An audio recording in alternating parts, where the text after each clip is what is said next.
so I think you can probably tell I write blog posts a lot. Sometimes they start programs, sometimes they start things like this. That's the sum total of my work. So well done to Martin and Cara and everyone else who has organised this today. It's amazing.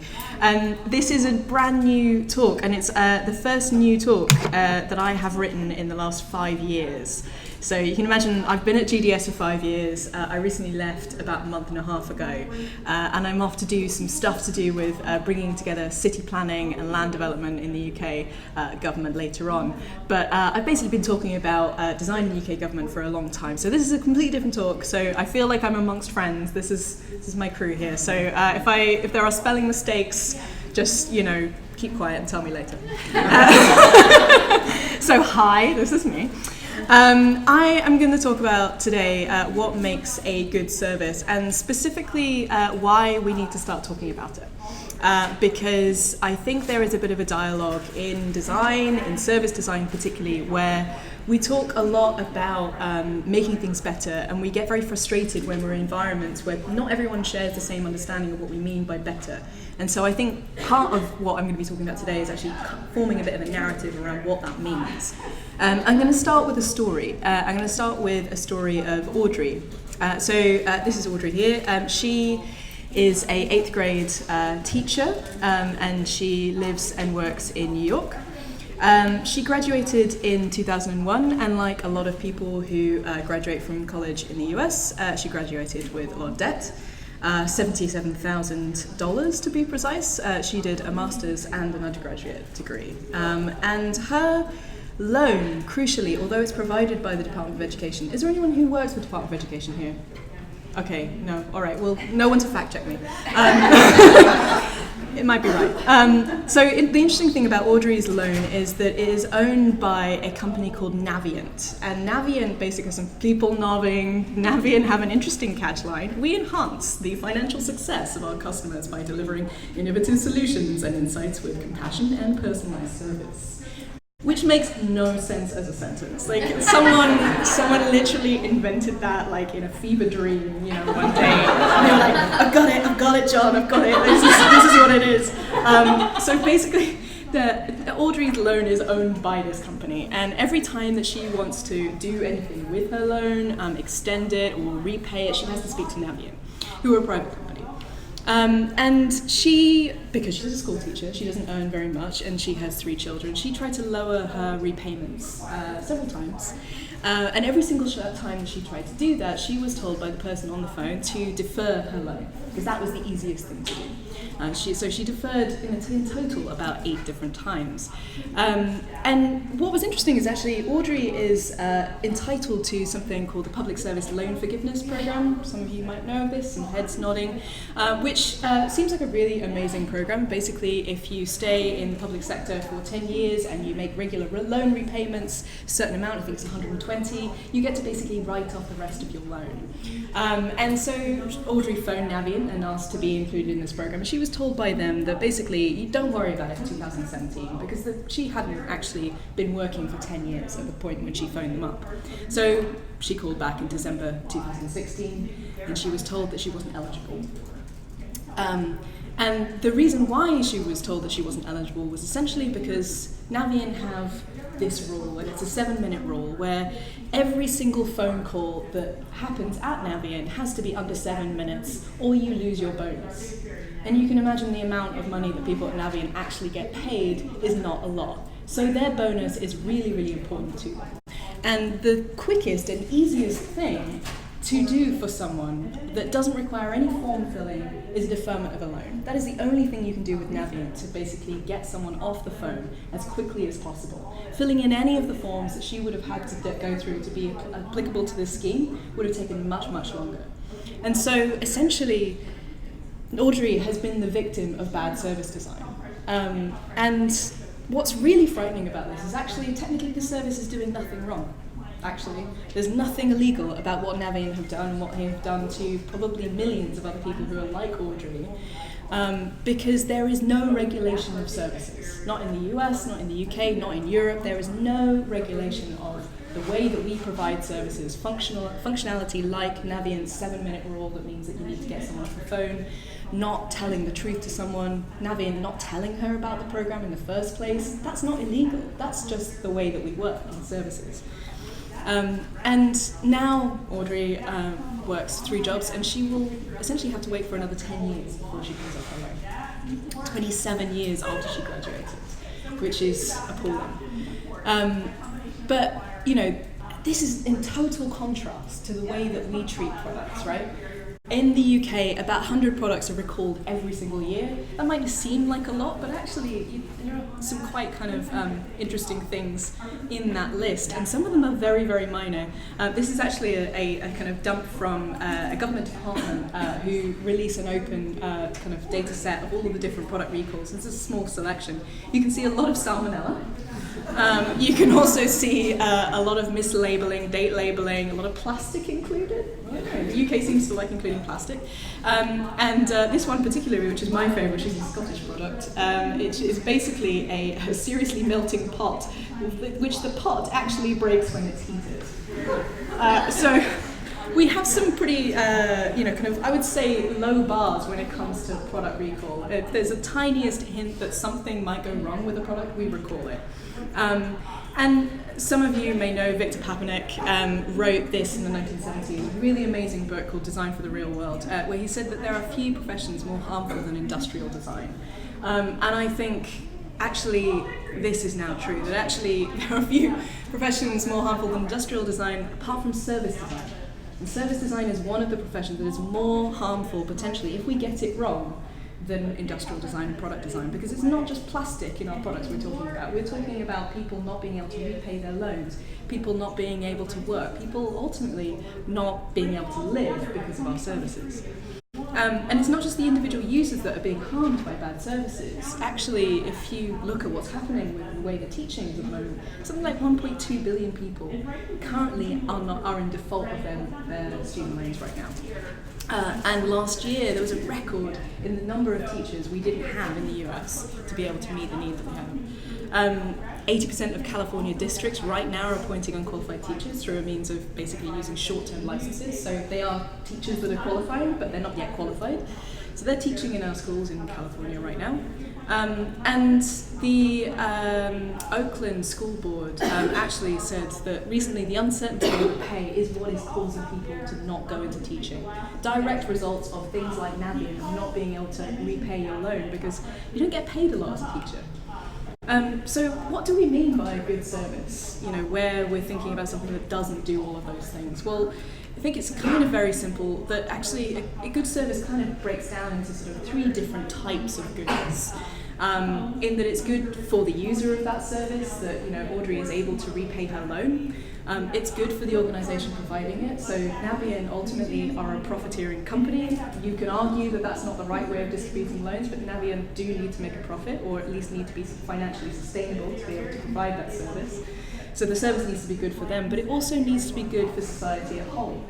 And it needs to not create a world where we don't have enough teachers in the world. And the sad thing is that most services have not been designed. Most services are ultimately a kind of product of an accident. And the reason why, what we've done essentially to try and solve that problem is if you Google service design right now, this is kind of what you'll come up with. And it is aside from the terrible diagrams, which just offend me, just visually, the fact that what we have done with service design in order to try and fix that problem of accidental design is that we've actually just kind of focused on the process of design. We've said, okay, you can make those accidental decisions, but you need to do them in a really, really focused, kind of conscious, process-based way. It doesn't matter what the decision is, just do it in the right way and it will be fine, which is not really kind of getting us to the right point.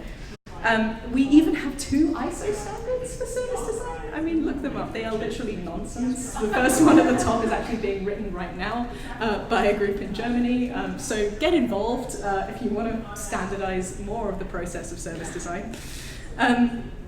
But I think really what we need is a definition of what we mean by good services. So when you ask people what a good service is, this is the answer that I get constantly. It depends. It depends on the service. You know, is it a commercial service? Is it a government service? Is it something that is kind of where you're going to a luxury hotel and you're being greeted, or are you being sent to prison? Those are very different services, right? But there are some really basic things about all services that we all just take for granted.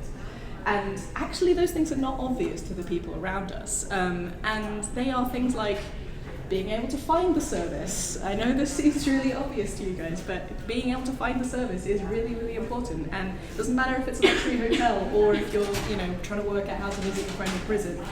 That's important. Being able to use it for the first time without having to already be an expert in that thing. Looking at you, government. Being able to complete it from start to finish with no dead ends. So if you've got two-factor authentication turned on in your service and you lose your phone, dead end. If you aren't able to download a PDF, if you don't have a printer, dead end. Our services in government are generally full of these sorts of dead ends. We don't even know that they're there. But it doesn't matter what service it is, you need to be able to not have this. And like I say, these things are really obvious to us in this room, but they really aren't, because this is kind of what service design looks like. This is actually I think it's a Ministry of Justice service, an internal one. I won't shame them and tell you which one it is. I can't remember anyway. But this is pretty exemplary of what an internal facing service in government looks like. I'm sure you have many of these. And if service design was so damn obvious, if it was so obvious to make things good, this is not what we would end up with. Would it? Like, no one who thinks that, this is a good idea, would make something like it. It just doesn't make sense. So, good services don't happen by accident. We all know this because we spend a lot of our time working on this, but it's worth bearing this in mind. Good services are designed. And just as you wouldn't really expect a non-graphic designer to understand and identify bad kerning, this might be controversial. I don't know why we expect people who are non-designers to be able to identify the detailed problems with a service in the same way that we expect people to identify problems with kerning. Because we keep making stuff like that, So, just, yeah. So, where were we? Yeah, and I think a large part of what's driving this is actually our approach to design, because in reality, a lot of the decisions that get made around services are to do with technology. So what can we do? And we end up doing what we can do, which is why we shove more and more things into our interfaces and more different kind of weird aspects to our services. And actually, the role of design in that world is really about what things should be done. So I think we need a common understanding of what we mean by good service design. And last year, I wrote a ranted blog post. There's a pattern to this. I should really think it through. I wrote a ranted blog post about kind of some assumptions that I had on what we meant by good service design, and shared them on the internet. And had, I think, something like 2,000 comments on this Google Doc. It's still there. If you want to comment on it, please do. I'm still in the process of writing these, so it's wide open. And this is what we arrived at, kind of 6 months later, 15 kind of things that make a good service. And you'll notice that they are not rocket science. They are not things that will make your service amazing and beautiful and great. They will basically make your service workable and good. And I'm going to talk about 3 of these things. We'll see how far I managed to get through. And I think the 3 that are kind of most relevant actually to the kind of scenarios that we have in government most often. So I'm going to be talking about making it easy to find, being consistent, and encouraging the right behaviours from users and staff. So first of all, a good service is easy to find. So government is really bad at this, right? And this is not just the UK government. Every government is terrible at this. And ultimately it's because we are the oldest and largest service provider in the UK. This is an example of not just a man with excellent eyebrows, but one of our oldest services in the UK. which he is very aware of his excellent eyebrows as well, and we had quite a long discussion about it. So they run a service called the Fishing Rod License Service, and it was established in around the 1500s by Henry VIII to stop people from stealing fish from his rivers. Not really the point of it anymore. The point of it actually is to pay for all the upkeep of our rivers and various other things in the UK. It's 267 years older than America's, which is interesting, but it's not the only service that we have in this kind of situation. We have 10,000 services of varying ages, not all, 200 years old, but some, probably on the average around 60 to 70 years old. We have 25 different departments that provide those services and about 500,000 people who provide them. And this is what our services look like. So probably very similar to services in the US in that they are a list of incomprehensible nouns that you would have no idea what they were unless you knew what they were. And so if you were trying to start a new school group, if you were trying to learn to drive, if you were trying to start a business, you would have no idea which of these was the right one to use. And I think still my favourite is the sheep and cattle tracing service, which is called called ARAMS. I don't know, like government loves a pun, but clearly not the best way of labelling our services. And it means that we end up with stuff like this. So this is the performance platform from Gov.uk recently. And at number 8, you can see that we have Contact DVLA. So that's essentially the equivalent of the DMV. So they do driving licenses and road tax and vehicle safety, that kind of stuff. Which means that the 8th most popular service on Gov.uk right now is a phone number. And that is not the bright, shiny, amazing vision of the future of digital services that we all had in mind. And it's because our services were not designed for the internet. Our services were designed for a world that looked like this, where you walked into a government office and you said, I'm trying to start a business, how do I do that thing? And the person behind the desk helped you to do that thing. And that is not how services work on the internet anymore. So Google is the homepage to your service.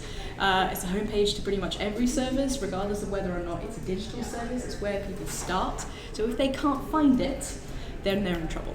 And what we have right now is a bunch of Google fails. So really what we mean when we talk about it's findable is that good services are verbs and bad services are nouns. 5 minutes, I'm only through the first example.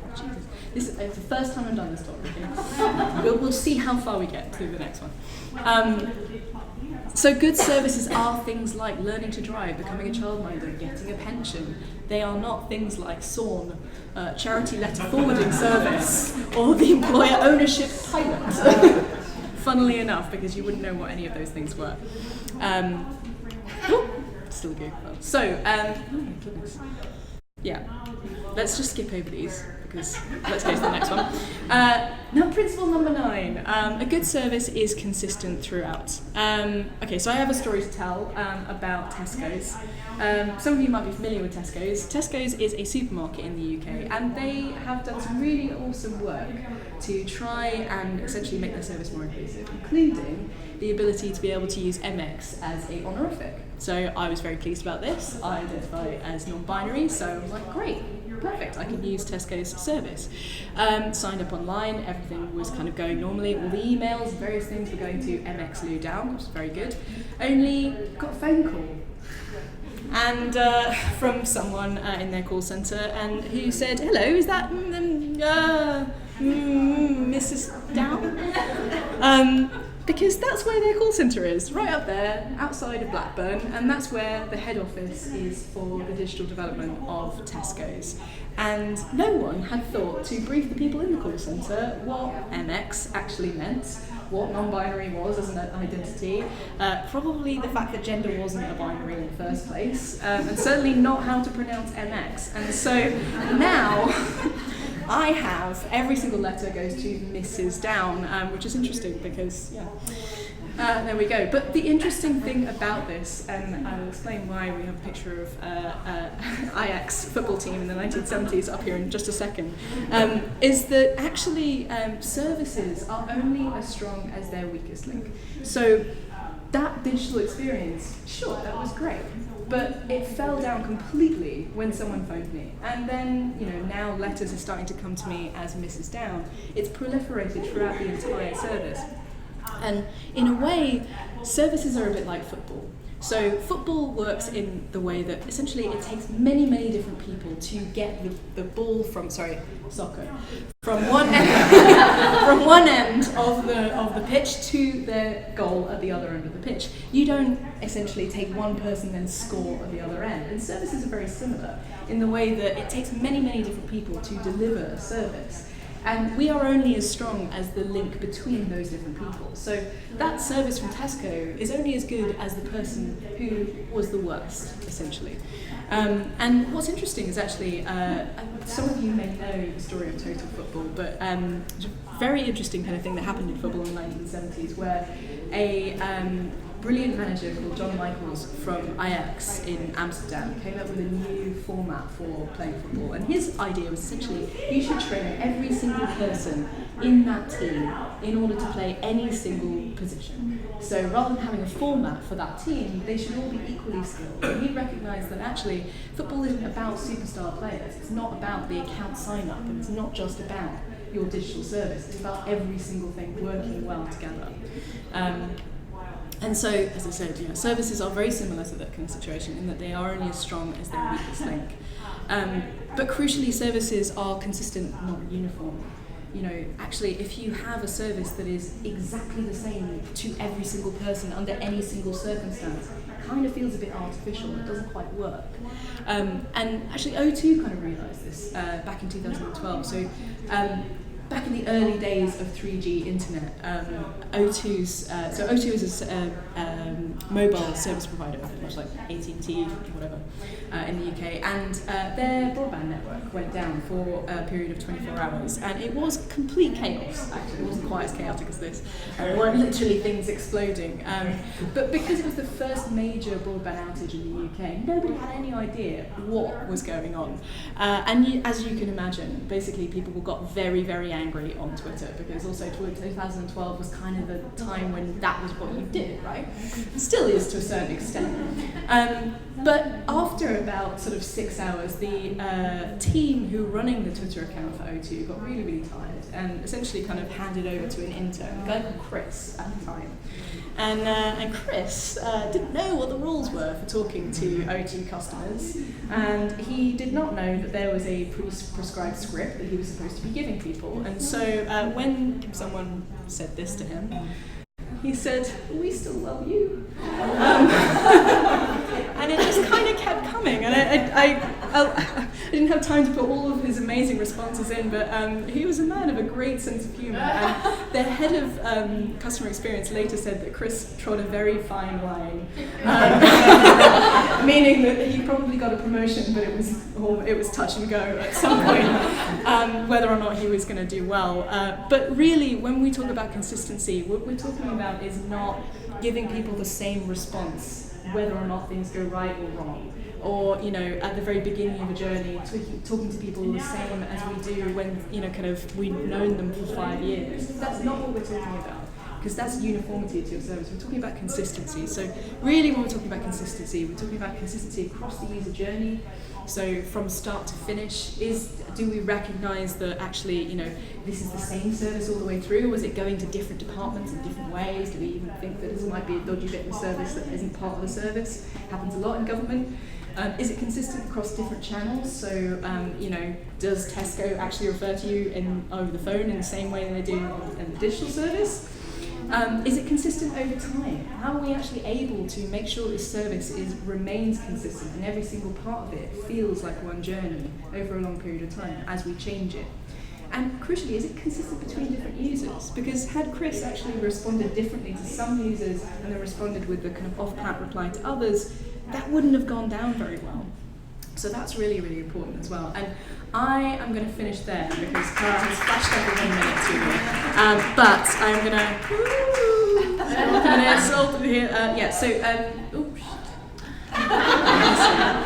Sorry. There we go. There is a book. You can read it. It is out in November.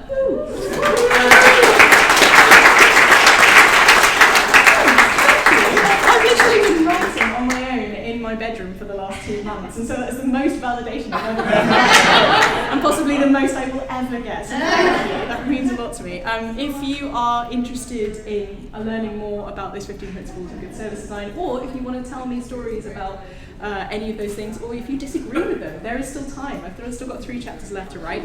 So sign up here for updates on the book. Like I said, it is out in November. So yeah, thanks very much.